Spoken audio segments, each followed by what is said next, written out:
la palabra viene, hermano, es como un ungüento. Dice el proverbio, es como agua fresca la palabra en la boca de los justos. ¿Cuántos dicen amén? Pastor. Gracias. Buenas noches, mis hermanos, que el Señor les bendiga. Reciban todos un cordial saludo en el nombre precioso de Cristo Jesús. Y vamos a orar para entrar directamente a la palabra. Bendito Dios, Señor Padre bueno, te agradecemos, Señor, por tu misericordia, por el privilegio que nos das, Señor, de habitar en tu casa, Señor. Tu palabra dice que bienaventurados son los que tú atrajeres a tu casa, que comerán del bien que en ella hay, Señor. Padre, te rogamos que perdones nuestras faltas, nuestros pecados, nuestras transgresiones, y que podamos todos, Señor, estar a cuentas contigo, que seas tú sanando, Señor, nuestros corazones, y que quites de nosotros todo espíritu de división, Señor, y que todos seamos de un mismo sentir y de un mismo parecer, Señor Padre, para que la gracia tuya, Señor, sea impartida sobre cada uno de nosotros. En el nombre maravilloso de Cristo Jesús, le damos gracias. Amén, amén. Tomen asiento, mis amados.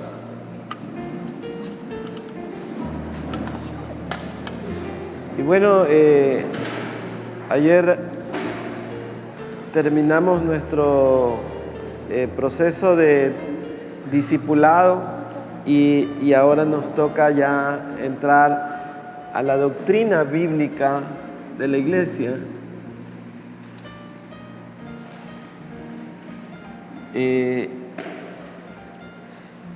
Una vez que una persona recibió el discipulado, entonces tiene que capacitarse para ya ir con las herramientas para evangelizar. Y lo más importante, hermano, en el crecimiento de la misma es que nosotros estemos siempre claros en la doctrina y que podamos predicar la palabra de Dios con criterio, con conocimiento, y que las personas puedan comprender lo que nosotros les estamos diciendo, ¿no? Y debemos de ser claros. Hay un verso bíblico que a mí me toca el corazón, que dice en el libro de Isaías 45. Vamos a hablar del primer punto doctrinal, que es la salvación. Lo más importante de todo es esto, la salvación. Y vamos a ver en Isaías 42, 24 me parece que es, del 22 en adelante leemos en Isaías 45, verso 22.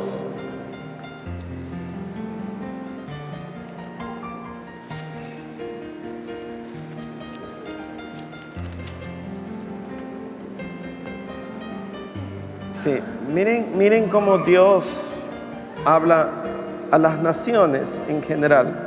Dice: mirad a mí y sed salvos todos los términos de la tierra, porque yo soy Dios y no hay más.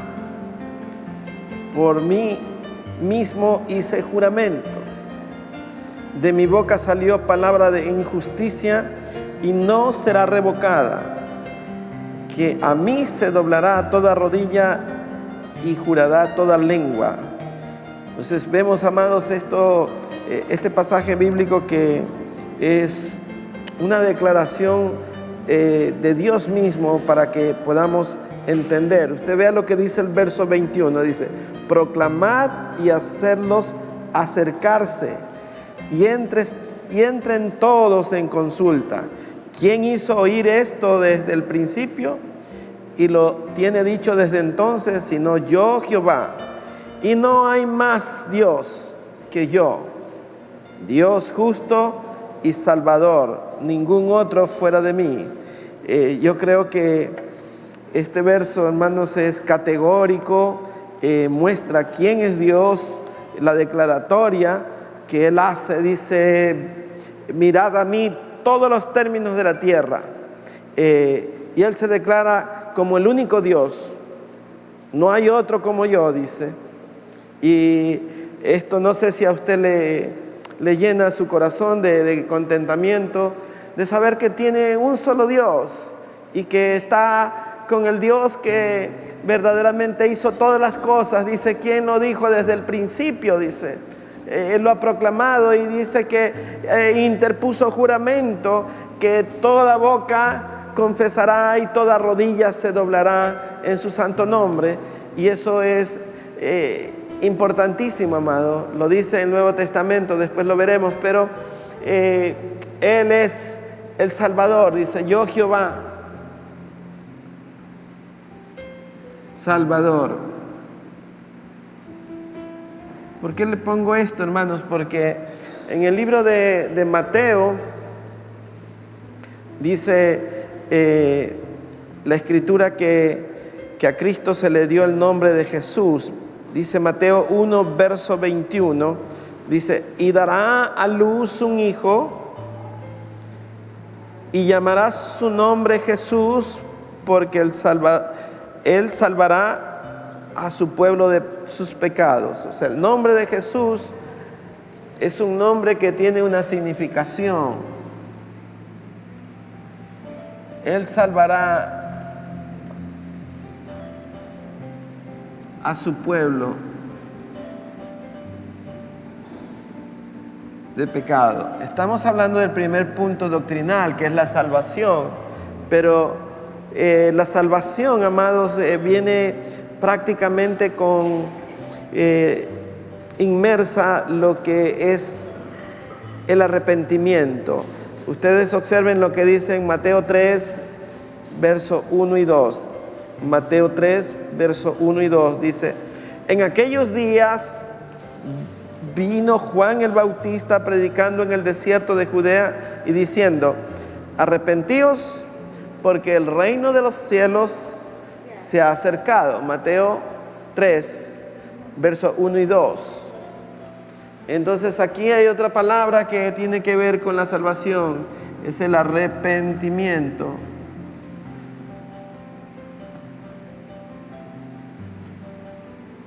Mateo 3, verso 1 y 2.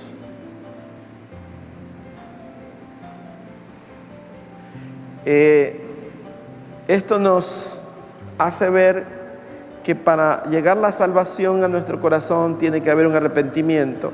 El libro de Lucas, capítulo 24, en el verso 46 dice lo siguiente, y les dijo, así está escrito, y así fue necesario que el Cristo padeciese y resucitase de los muertos al tercer día, y que se predicase en su nombre el arrepentimiento y perdón de pecados en todas las naciones, comenzando desde Jerusalén.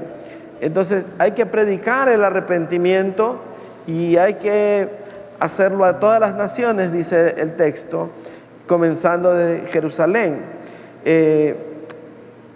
Veamos ahora en el libro de Hechos, capítulo 2, verso 38. Pero les dijo, arrepentíos y bautícese cada uno de vosotros en el nombre de Jesucristo para perdón de los pecados y recibiréis el don del Espíritu Santo. Ustedes vean, es la doctrina del arrepentimiento prácticamente.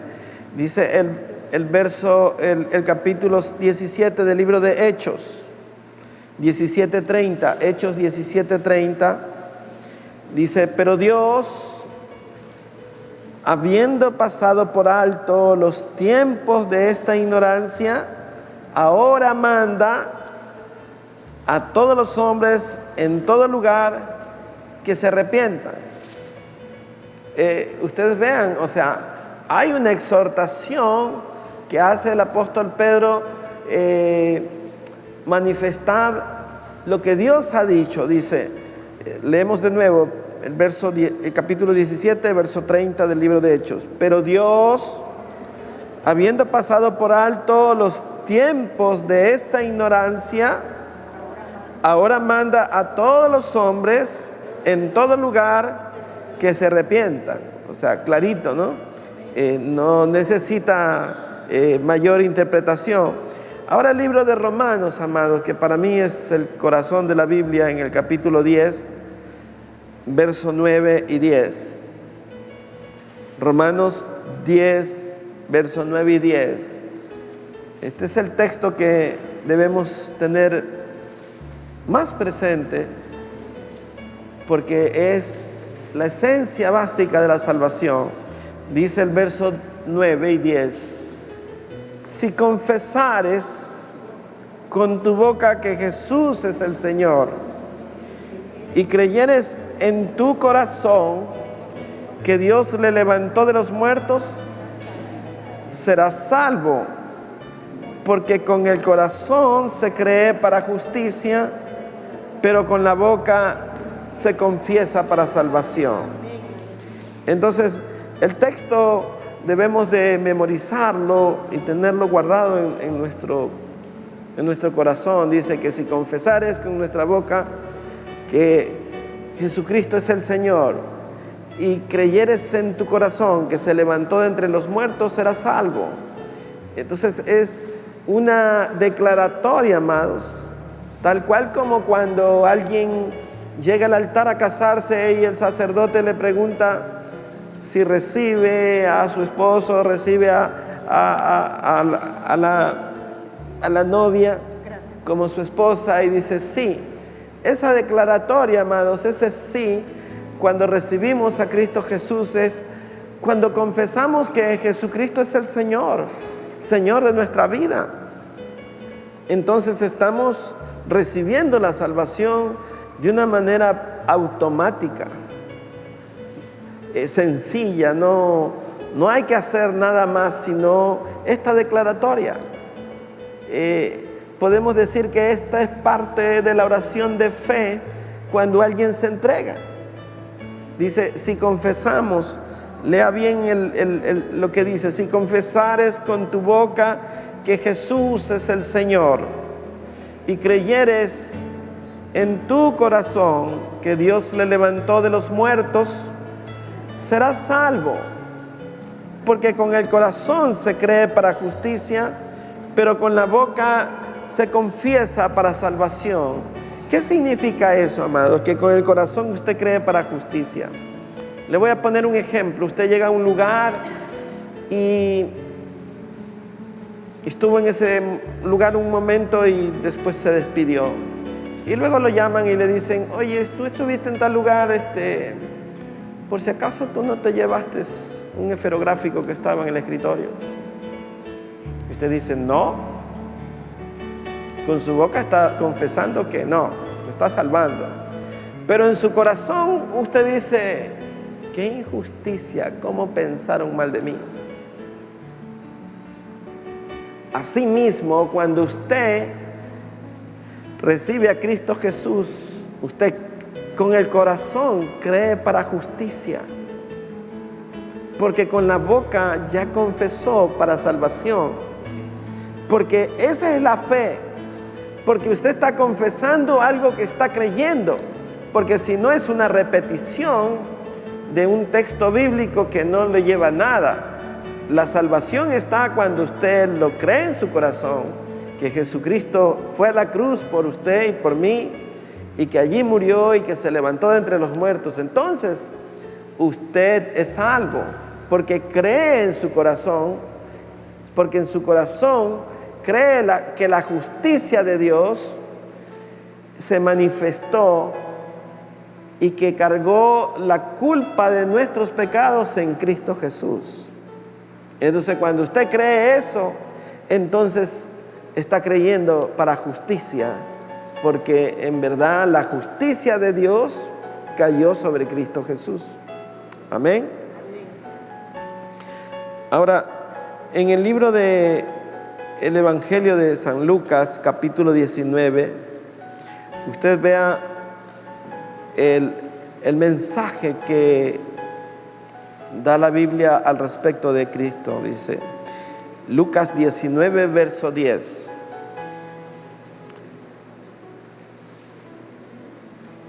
Porque el Hijo del Hombre vino a buscar y a salvar lo que se había perdido. Lucas 19, 10.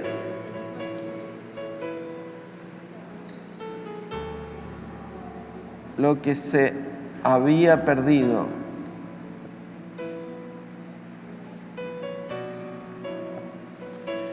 Entonces, ustedes vean, la Biblia dice en el libro de Romanos, por cuanto todos pecaron, todos están destituidos. Entonces, nadie puede decir que no ha pecado. Entonces, todos están destituidos. Y justamente por eso el Hijo del Hombre dice que vino a buscar y a salvar lo que se había perdido. Eso lo dice en Lucas 19:10. Ahora vea la declaratoria del Señor Jesucristo en el libro de Mateo 26, verso 28. Dice, porque esto es mi sangre del nuevo pacto, que por muchos es derramado para remisión de los pecados. O sea, ya está hablando de la sangre de Cristo Jesús.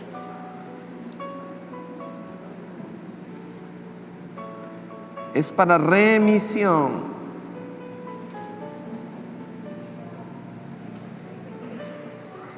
Eso nos hace ver que es por medio de la sangre que nuestros pecados son borrados. Dice el Evangelio de Juan, capítulo 3, verso 14.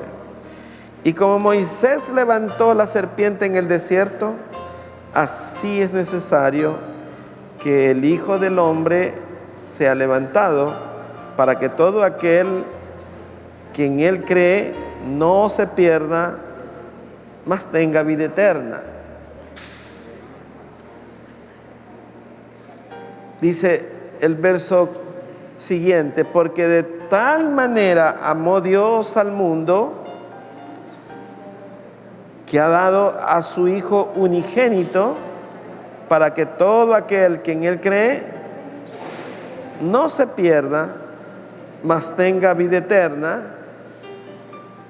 Porque no envió Dios a su Hijo al mundo para condenar al mundo, sino para que el mundo sea salvo por Él. Entonces, Juan 3, 14, 17 tiene este contenido maravilloso, ¿no? Juan 3, desde el 14 al verso 17, nos habla de que de tal manera amó Dios al mundo que ha dado a su Hijo unigénito, para que todo aquel que en Él crea no se pierda, mas tenga vida eterna. Porque no envió a su Hijo a condenar al mundo, sino a salvar al mundo. Y en el libro de Romanos, hermanos, en el capítulo 5, en el verso 8, el apóstol Pablo escribe cómo es el amor de Dios. Dice, mas Dios muestra su amor para con nosotros, en que siendo aún pecadores, Cristo murió por nosotros. Pues mucho más, dice, mucho más, estando ya justificados en su sangre, por Él seremos salvos de la ira. Porque si siendo enemigos fuimos reconciliados con Dios por la muerte de su Hijo, mucho más, estando reconciliados, seremos salvos por su vida. Y no solo esto, dice, sino que también nos gloriamos en Dios porque por el Señor nuestro Jesucristo, por quien hemos recibido ahora la reconciliación. O sea, todo es por medio de el Señor Jesucristo. Él es el autor de la salvación. El libro de Romanos, en el capítulo 6, en el verso 23, es importante que conozcamos este texto porque este texto nos habla de nuestra culpabilidad, de la culpabilidad del hombre, de nuestra condición y de lo que iba a suceder a nuestra vida. Dice, el verso 23 dice, porque la paga del pecado es muerte, mas la dádiva de Dios es vida eterna en Cristo Jesús, Señor nuestro. O sea, miren cómo lo dice, Señor nuestro. O sea, Cristo tiene que ser Señor nuestro. En el libro de Hebreos, en capítulo 9, en el verso 28, hay una declaratoria que dice así. Así también dice, Cristo fue ofrecido una sola vez para llevar los pecados de muchos y aparecerá por segunda vez sin relación con el pecado para salvar a los que le esperan. Amén. Esa es la segunda venida que ya vamos a hablar. Segunda venida. Porque la primera vez Él vino con relación al pecado. Él vino a morir por el pecado. Pero ahora Él vendrá por los que esperan en Él, los que ya son salvos. Entonces, si ustedes ven, amados, aquí está resumida la doctrina de la salvación. La declaratoria de Romanos 10 dice que si confesares con tu boca que Jesucristo es el Señor y creyeres en tu corazón que se levantó de entre los muertos, serás salvo. Porque con la boca se confiesa para salvación, mas con el corazón se cree para justicia. Eso es fundamental en nuestra doctrina de la salvación. Con eso nosotros podemos realmente enseñarle a las personas inconversas cuál es la forma, cuál es la manera, en dónde está que usted puede ser salvo. Cuando usted hace un evangelismo, como le llaman algunos, explosivo, la pregunta que nace es, ¿usted considera que es salvo o no? Muchas personas se quedan sorprendidas con la pregunta y yo digo, y si usted va a decir sí, dígame por qué, y si va a decir no, también dígame por qué. Entonces el común denominador de las personas contestan, sí, yo creo que soy salvo porque he llevado una vida ordenada, he llevado una vida que he sido buena madre, he sido una buena esposa, he tratado de ayudar a los pobres, y entonces ya, ellos se salvaron solos, de acuerdo a lo que están diciendo. Y la Biblia dice que la salvación no es por obra, para que nadie se gloríe, sino que es por gracia, es por medio de la fe en Cristo Jesús, Señor nuestro. Y si dice que no sabe, entonces nosotros le vamos a enseñar cómo viene la salvación a nuestra vida. ¿Cómo es que puede ser salvo? Y es bueno que usted le muestre el texto de lo que dice Romanos 10:9 para que ellos puedan ver y constatar que la Biblia sostiene cómo puede ser una persona salva. Entonces, la seguridad de la salvación es tal que los que tienen claro el concepto pueden decir, ¿usted es salvo? Sí, yo soy salvo. Yo he recibido al Señor Jesús. Yo he confesado con mi boca. Yo creo que Él murió por mí y fue a la cruz y que se levantó al tercer día. Entonces, eso es lo que está diciendo la Biblia. Y eso es lo que usted cree en su corazón. Y eso es lo que a usted lo faculta para decir, realmente sí, yo estaba perdido, era un pecador, pero ahora Cristo Jesús ha salvado mi vida porque Él fue a la cruz por mí. Y yo he confesado que eso es una verdad. O sea, el milagro de la salvación, el mayor evento, la mayor cosa que Dios ha hecho por nosotros es darnos la salvación. La oración prácticamente escuchada es esa, la más importante de todas las oraciones que usted pueda implorar a Dios es: Señor, sálvame. Yo creo en que tu Hijo amado murió por mí en la cruz. Entonces usted tiene todos los elementos para manifestar que la salvación viene por medio de Cristo Jesús. Que no puede usted irse por ninguna otra opción. Puede haber sido la persona más pura, entre comillas, ¿no? Pero si no tiene a Cristo, no va para ningún lado, o va para otro lado, mejor dicho. Es que cuando usted habla con las personas, la mayoría no saben. Dice: y es que yo no sé. Y es que no se les ha enseñado. No saben porque no les han enseñado en dónde está la salvación. Por eso Jesús, hablando con la samaritana, le tuvo que decir: mira, la salvación viene de los judíos. Ustedes adoran y no saben dónde es que tienen que adorar.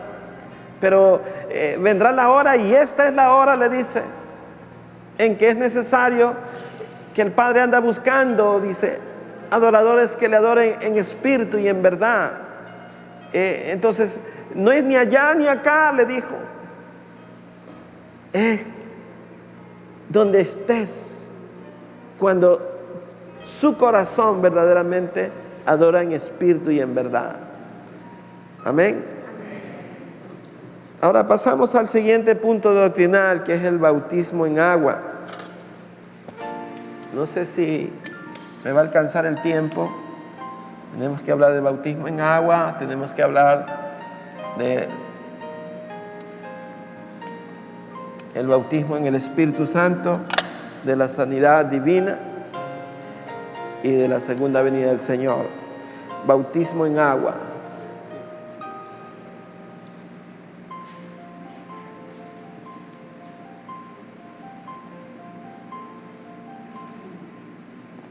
Este es el segundo punto doctrinal.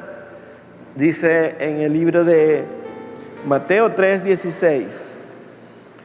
¿Tiene ahí Mateo 3:16? Y Jesús, después que fue bautizado, subió luego del agua, y aquí los cielos le fueron abiertos, y vio al Espíritu de Dios que descendía como paloma y venía sobre él. Esta es una manifestación de Dios mismo sobre su Hijo amado, porque en verdad la Escritura narra que se escuchó una voz que decía: este es mi Hijo en el cual yo tengo complacencia. Mateo 28:19 dice el texto: por tanto, dice, id y haced discípulos a todas las naciones, bautizándolos en el nombre del Padre y del Hijo y del Espíritu Santo. En Marcos 16:16 dice lo siguiente, hermano. Subraya ese texto. Marcos 16:16. Dice: el que creyere y fuere bautizado será salvo, mas el que no creyere será condenado. Entonces usted ve que hay una declaratoria firme con respecto al bautismo, porque hay muchas personas que creen, pero dicen: pero ¿para qué me voy a bautizar? Dice: el que creyere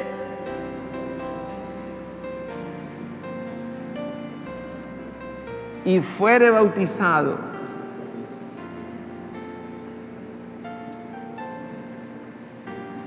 será salvo. Este es un mandamiento que tiene que cumplirse por obediencia y por fe en la palabra de Dios. Si no fuera tan importante, el Señor Jesús no hubiera sido bautizado. El profeta Juan no quería bautizarlo, decía: no, tú vienes a mí, cuando tú eres el que tienes que bautizarme a mí. Y el Señor dijo: no, deja para que es necesario que se cumpla toda justicia. Es la palabra de Dios, Él vino a cumplirla. Y si el Señor Jesucristo se bautizó, ¿quiénes somos nosotros para argumentar que no tenemos que bautizarnos? Aquí hay un texto en el libro de Hechos, en el capítulo 8, muy bonito. En el verso 12 dice así: pero cuando creyeron a Felipe, que anunciaba el evangelio del reino de Dios, y el nombre de Jesucristo, se bautizaban hombres y mujeres. También creyó Simón mismo, y habiéndose bautizado, estaba siempre con Felipe. Y viendo las señales y grandes milagros que se hacían, estaban atónitos. Cuando los apóstoles que estaban en Jerusalén oyeron que Samaria había recibido la palabra de Dios, enviaron allá a Pedro y a Juan, los cuales, habiendo venido, oraron por ellos para que recibiesen el Espíritu Santo, porque aún no había descendido sobre ellos sobre ninguno de ellos, sino que solamente habían sido bautizados en el nombre de Jesús. Dice en Hechos 10, verso 47: entonces respondió Pedro: ¿puede acaso alguno impedir el agua para que no sean bautizados estos que han recibido el Espíritu Santo también como nosotros? Y mandó a bautizarles en el nombre del Señor Jesús. Entonces le rogaron que se quedase con ellos algunos días. Dice en Hechos 19, verso 3: entonces dijo: ¿en qué pues fuisteis bautizados? Ellos dijeron: en el bautismo de Juan. Dijo Pablo: Juan bautizó con bautismo de arrepentimiento, diciendo al pueblo que creyesen en aquel que vendría después de él, esto es, en Jesucristo. Y cuando oyeron esto, fueron bautizados en el nombre del Señor Jesús. O sea, es imperativo que usted sea bautizado. El que creyere y fuere bautizado, ese será salvo. Mas el que no creyere será condenado, dice la Escritura en el libro de Marcos 16:16. Esto es fundamental. El siguiente punto, hermanos, es la sanidad divina.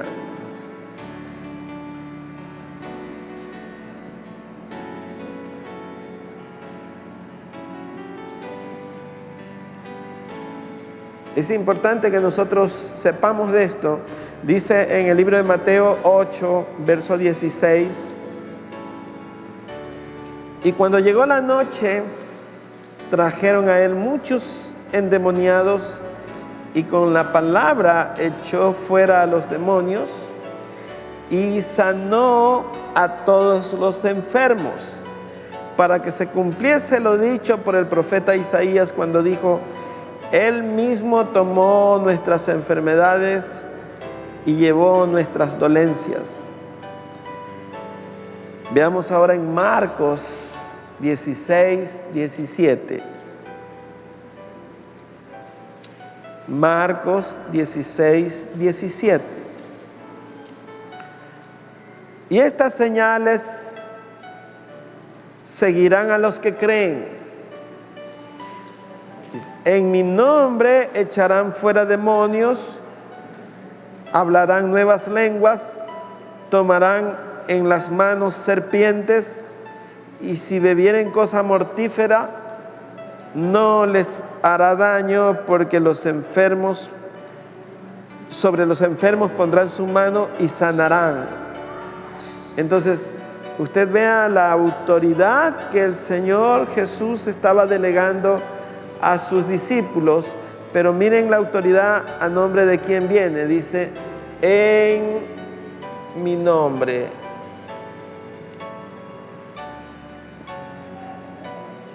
En nombre de Jesucristo.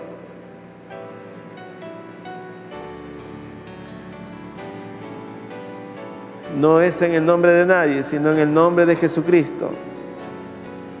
Dice, en mi nombre.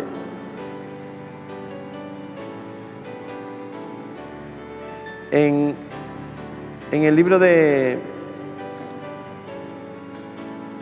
Lucas 7, verso 21, dice, en esa misma hora sanó a muchos de enfermedades y plagas y de espíritus malos, y a muchos ciegos les dio la vista. Y respondiendo Jesús les dijo, id, haced saber a Juan lo que habéis visto y oído. Los ciegos ven, los cojos andan, los leprosos son limpiados, los sordos oyen, los muertos son resucitados, y a los pobres es anunciado el Evangelio.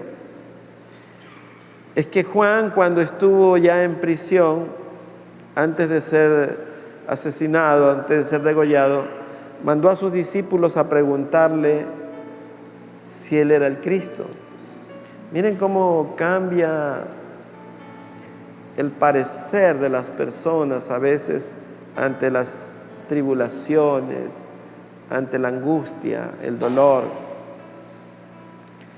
Y Jesús le mandó una confirmación maravillosa que probablemente lo confortó a Juan, porque Juan tenía claro, cuando vino Jesús al Jordán, dijo, he ahí el Hijo de Dios, ahí viene aquel que es antes que yo, en el cual yo no soy digno de desatarle la correa de su sandalia.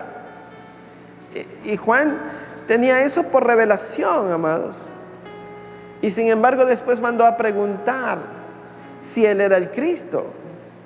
Entonces Jesús le manda una contestación muy particular.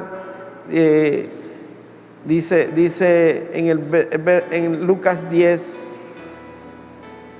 verso 9. Y sanad a los enfermos que en ella haya, y decidle, se ha acercado a vosotros el reino de Dios. Entonces había evidencias de que él era Cristo, pues dice, se sanaban los enfermos, se limpiaban los leprosos, le daba la vista a los ciegos, andaban los cojos. Entonces esa fue la respuesta. No le mandó a decir, dile que sí, yo soy Cristo. No, le dio una respuesta diferente a la que probablemente esperaba, pero que lo confortó a Juan, porque Juan realmente su inquietud era genuina. Y Jesús quiso realmente hacerle ver a él, antes de que muera, que su obra no era en vano. Que verdaderamente él había cumplido su labor ya.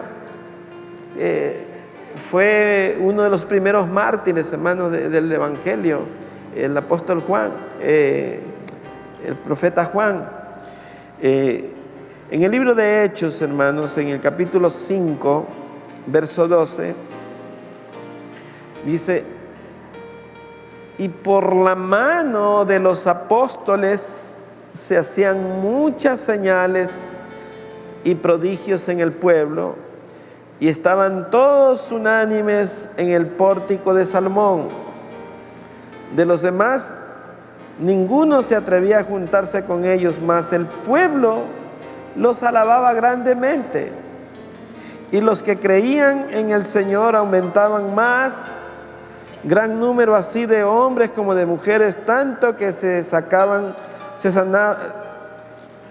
los enfermos a las calles y los ponían en camas y lechos, para que al pasar Pedro, al menos la sombra cayese sobre alguno de ellos.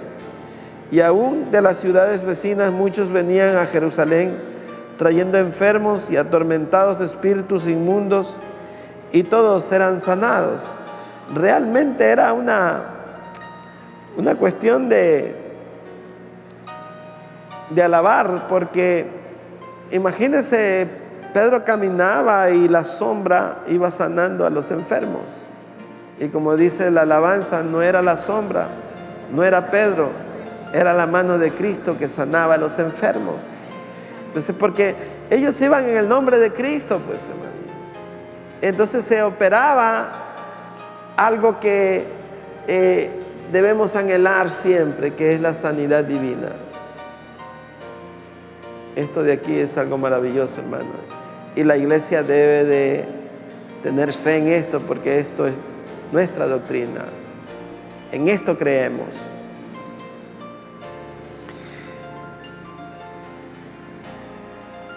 Primera de Pedro 2, verso 24.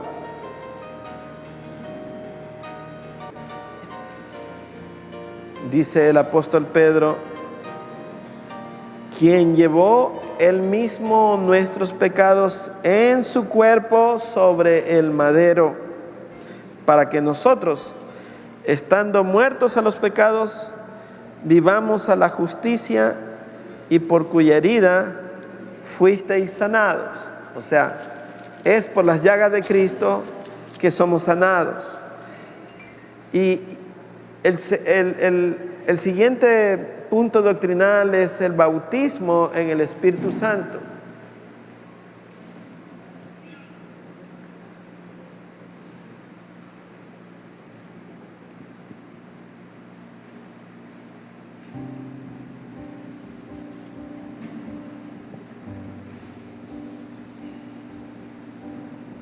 Veamos lo que dice en el libro de Joel, capítulo 2. Joel, capítulo 2.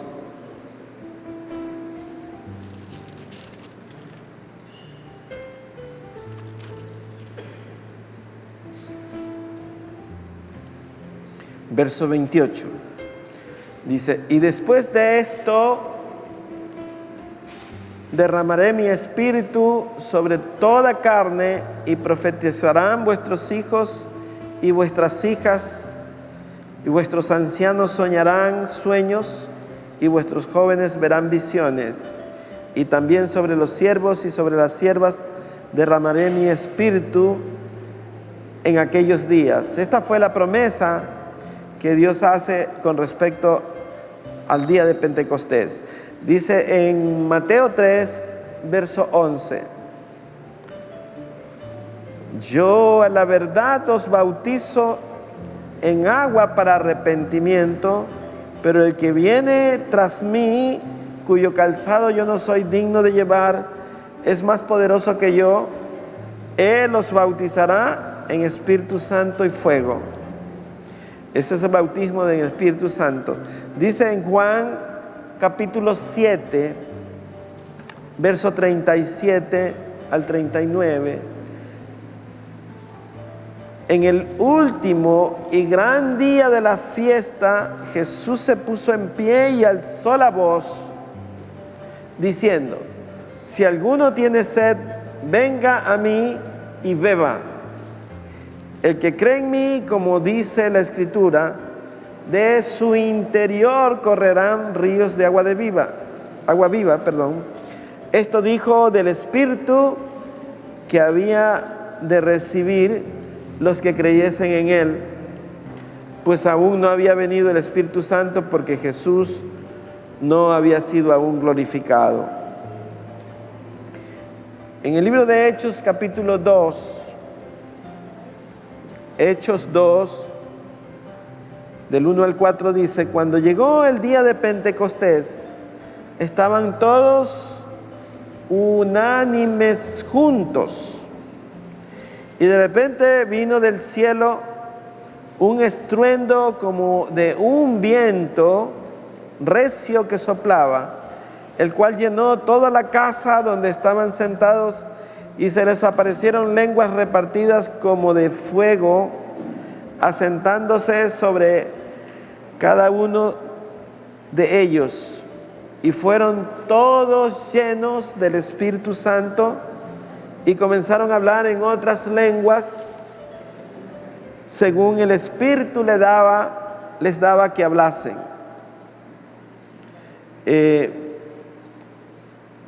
Esa era la manifestación del Espíritu Santo.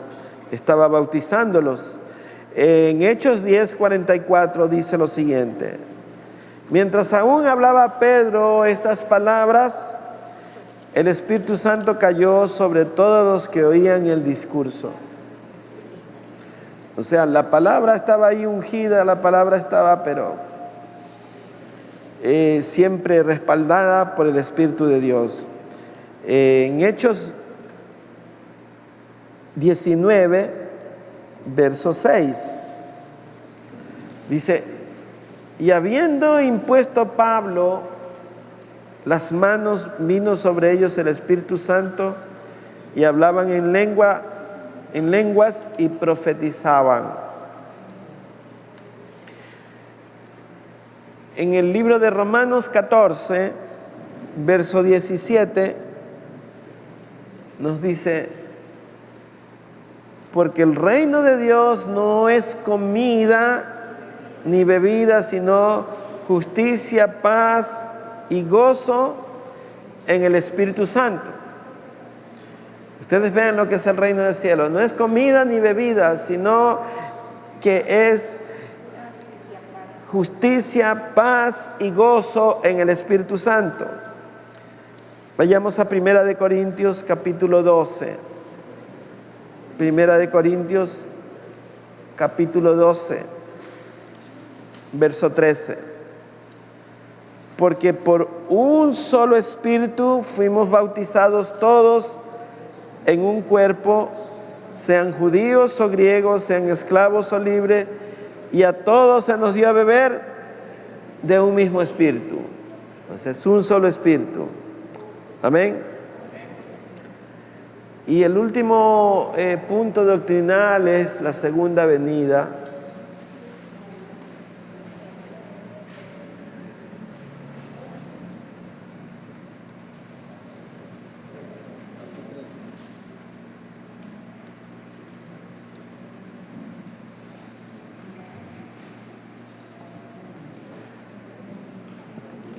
La segunda venida del Señor, dice en el libro de Mateo 24, verso 27. Mateo 24, verso 27, dice: porque como el relámpago que sale del oriente y se muestra hasta el occidente, así será la venida del Hijo del Hombre. O sea, Él vendrá tan rápido y súbito como un relámpago.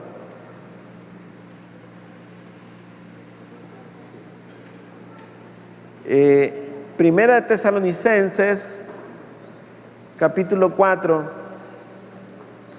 versos 16 y 17 dice: porque el Señor mismo, con voz de mando, con voz de arcángel y con trompeta de Dios, descenderá del cielo, y los muertos en Cristo resucitarán primero. Luego nosotros, los que vivamos, los que hayamos quedado, seremos arrebatados juntamente con ellos en las nubes para recibir al Señor en el aire. Y así estaremos siempre con el Señor. Amén. Ese texto prácticamente debe de ser nuestra meditación diaria en nuestro corazón. Maranata, el Cristo viene. Esperar su gloriosa venida. No sabemos el día ni la hora, porque ni los ángeles lo saben, pero sabemos que su venida está pronta. Y Él viene, hermano, viene por su iglesia. Y seremos arrebatados en un abrir y cerrar de ojo. Dice en Hebreos 9:28. Hebreos 9:28 dice: así también Cristo fue ofrecido una sola vez para llevar los pecados de muchos, y aparecerás por segunda vez sin relación con el pecado para salvar a los que esperan en él. En segunda de Pedro, capítulo 3, verso 10 dice: porque el día del Señor vendrá como ladrón en la noche, en el cual los cielos pasarán con gran estruendo, y los elementos ardiendo serán deshechos, y la tierra y las obras que en ella hay serán quemadas. En Apocalipsis capítulo 1, verso 7 dice: he aquí que viene con las nubes, y todo ojo le verá, y los que le traspasaron y todos los linajes de la tierra harán lamentaciones por él. Sí y amén. Y para terminar, amados, en Apocalipsis 22, verso 12 dice: he aquí, yo vengo pronto, y mi galardón conmigo, para recompensar a cada uno según sea su obra. Aleluya. Dice, vengo pronto, dice. Él vendrá a recompensar a cada uno según la obra. Entonces tenemos, amados, la doctrina de la salvación, tenemos el bautismo en agua, tenemos el bautismo en el Espíritu Santo, tenemos la sanidad divina y tenemos la segunda venida del Señor. Tenemos nuestra doctrina ahí completa. Todo lo demás que usted pueda aprender va a estar en relación con esto. Es verdad que hay muchas cosas más que tenemos que aprender, pero aquí está lo más importante en nuestro corazón debe estar, en nuestra formación debe estar. Debemos saber que estas son las noticias. Aquí está revelado todo lo que ha ocurrido, lo que está ocurriendo y lo que va a ocurrir. Amén. La iglesia llegará hasta este punto, hasta el arrebatamiento. La iglesia será levantada el día que el Señor venga, y dice, vendrá así como viene el relámpago del oriente hasta el occidente, así el Señor vendrá. El apóstol Pablo dice, en un abrir y cerrar de ojo, o sea, en una fracción de segundo, así. Y se lamentarán muchos, y todo ojo le verá. Qué hermoso, amado, qué maravilloso cuando podamos ver esas cosas, ¿no? Y todo ojo le verá. Eso es básicamente lo que todo discípulo tiene que tener asimilado en su corazón. Eso es lo que le vamos a contar a las personas a quienes les tenemos que enseñar lo que nosotros hemos recibido, lo que nosotros tenemos en nuestro corazón, y que esas personas estén motivadas a conocer más de estas cosas, ¿no? Eso formará a otro discípulo, porque usted ya le habrá enseñado. Amén. Bueno, yo creo que vamos a seguir reforzando semanalmente el tema de lo que es el discipulado, pero ya están todos listos, ya están todos preparados, ya todos conocen, ya tenemos que decir manos a la obra. Tenemos las herramientas necesarias, tenemos la palabra de Dios, debemos de orar, tener comunión y salir, porque los campos están maduros ya. Es el momento de cegar, Es el momento de traer la mies para que el Señor se goce, amados.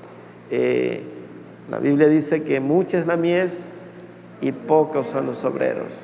Pero aquí hay más de 50 obreros que van a traer por lo menos un alma semanal, y ya están dotados, capacitados, y vamos a hacer seguimiento, hermanos. No vamos a dejar este tema así aislado, sino que vamos a estimular a que la iglesia cumpla el rol para el cual ha sido conformada. Hay muchas personas que mientras nosotros estamos desapercibidos, se están perdiendo en el mundo. Hay muchas familias con conflictos graves que, si conocieran a Cristo Jesús, tuvieran paz. Es imposible que una familia, que un hogar, que un matrimonio tenga paz si no tiene a Cristo. Es imposible que una familia, que un joven, que una señorita pueda ser salvo si no conoce a Cristo. Entonces nosotros le vamos a presentar a nuestro Salvador. Yo creo que así como toda novia, cuando le preguntan, ¿y cómo es tu novio? Entonces dice, ay, tiene unos ojos hermosos, tiene una mirada hermosa, tiene unas manos preciosas. Así tenemos que describir a nuestro Salvador. Él sí es precioso. Él es hermoso. Él es el más hermoso de los hijos de los hombres. Amén. Él es grande. Él es bueno. Él es misericordioso. En Él podemos confiar. Él es nuestro Salvador y Redentor. Damos gracias al Señor por eso, amados, porque en verdad tenemos cómo describir tantas virtudes de nuestro Salvador. Usted no termina el día, no terminaría en todo el día de hablar y de hablar de las cosas maravillosas que Cristo Jesús es. Entonces, si usted perfecciona su mensaje, entonces las personas se van a quedar asombradas de cuánto usted conoce y ama a su Señor y Salvador. Pero si no puede hablar de Él, significa que no lo conoce. ¿Y cómo se va a casar? Pues con alguien que no conoce. ¿Cómo va a amar a alguien que no conoce? Porque usted ama al que conoce y tiene que conocerlo. Y Él se ha mostrado para que nosotros podamos realmente exaltar su grandeza. Él es glorioso, Él es maravilloso, y tenemos mucho para poder predicar la palabra del Señor. Amén.